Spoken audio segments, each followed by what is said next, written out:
Malik stood in the doorway of the home he'd built with his own two hands, and for the first time in 11 years, he didn't recognize the woman standing in the kitchen.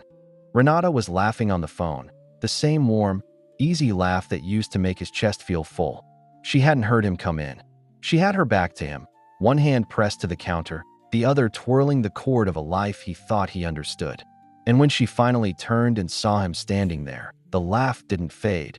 It just changed shape, folded itself into something practiced, something rehearsed for exactly this moment.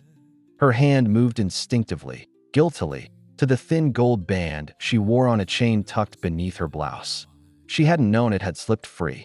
She hadn't known he'd already seen it, days ago, when she thought he was asleep. "It's nothing," she said. "It's just a keepsake." "Renata."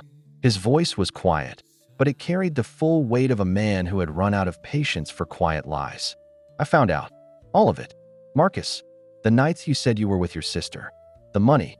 The color drained from her face, and for a long moment, the kitchen held nothing but silence and the low hum of the refrigerator, indifferent to the marriage falling apart inside it. To understand how they got here, you have to go back 3 months to a Tuesday evening that looked like every other Tuesday evening, except it wasn't. Malik had come home from a double shift, dead on his feet, craving nothing more than his wife's cooking and the sound of her voice complaining about her day.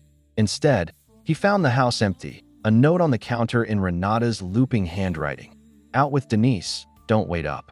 He didn't think much of it then.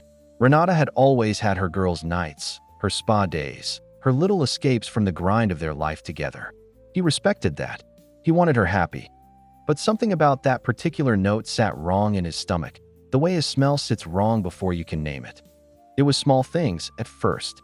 A charge on the joint card for a hotel lounge downtown. On a night, she said she was at her sister's.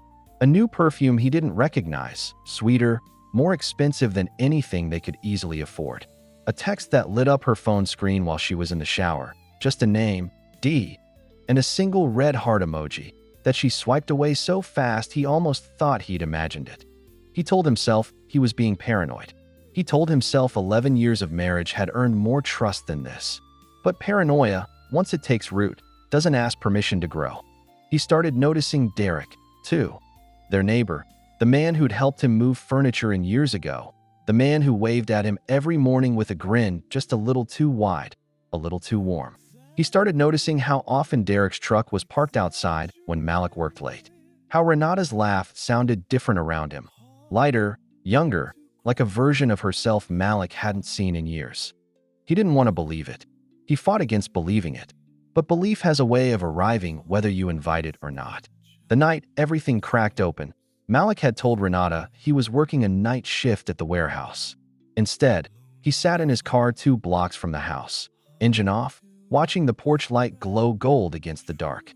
And just after 10, he watched Derek's truck pull into the driveway. He watched Renata open the door before Derek even knocked, like she'd been waiting behind the glass. He watched them disappear inside together, and the porch light clicked off a moment later. He sat in that car for 2 hours. 2 hours of replaying every anniversary, every "I love you." Every Sunday morning tangled together in bedsheets, searching for the exact moment the truth had started slipping past him unnoticed. When he finally went home, hours before dawn, Renata was asleep, peaceful, undisturbed, as if the world hadn't just quietly ended. He started digging after that, not out of anger, not yet, but out of a desperate need to understand. He found the second phone tucked inside an old shoebox in the closet, hidden beneath winter scarves she never wore. He found messages from Derek, and from another man too, someone named Chris who worked at Renata's office, sending her money. Not gifts, not loans, but transfers with cold, transactional labels. For the bills, for your peace of mind, for taking care of you. That was the part that broke something loose in his chest.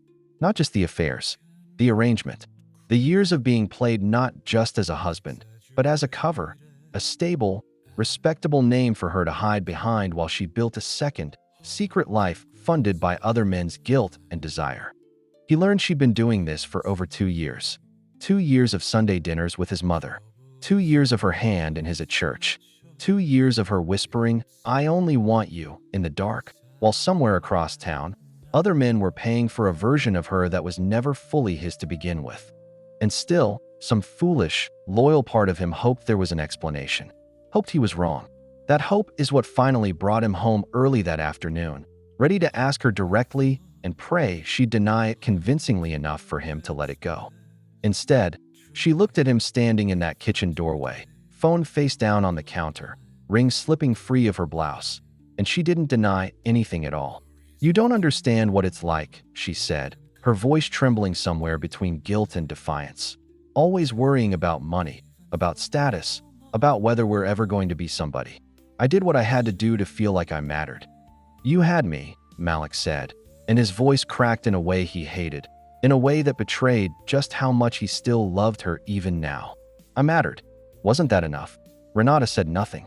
And in that silence, Malik finally understood that the marriage he'd been fighting to save for the last 3 weeks had actually ended long before tonight. Maybe 2 years ago, in a moment he never even witnessed, when she decided love could be traded for comfort, and he was simply the name on the paperwork that made the trade look respectable. He walked past her without another word, into their bedroom, and pulled a suitcase down from the closet shelf. She followed him, pleading now, her composure finally cracking. "Malik, please. We can fix this. I'll stop. I promise. Just give me a chance." "You had 11 years of chances," he said, folding a shirt with hands that refused to shake, though everything inside him was breaking. "I'm not angry anymore, Renata. I'm just done." He packed only what he needed that night. He didn't slam doors. He didn't raise his voice again. He simply walked out into the cool evening air, suitcase in hand, and drove to his brother's place across town, where he sat on the edge of a borrowed bed and let himself finally cry. Not for the woman she'd become, but for the woman he'd once believed she was. Malik quietly filed for divorce without drama, avoiding exposure to the neighborhood and the church that built their life together. He did so to protect her from betrayal and allow him to rebuild without seeking pity. Slowly, he leaned on his brother, mother, cooking, and hard work, displaying the dignity of a man who had chosen resilience over shattering.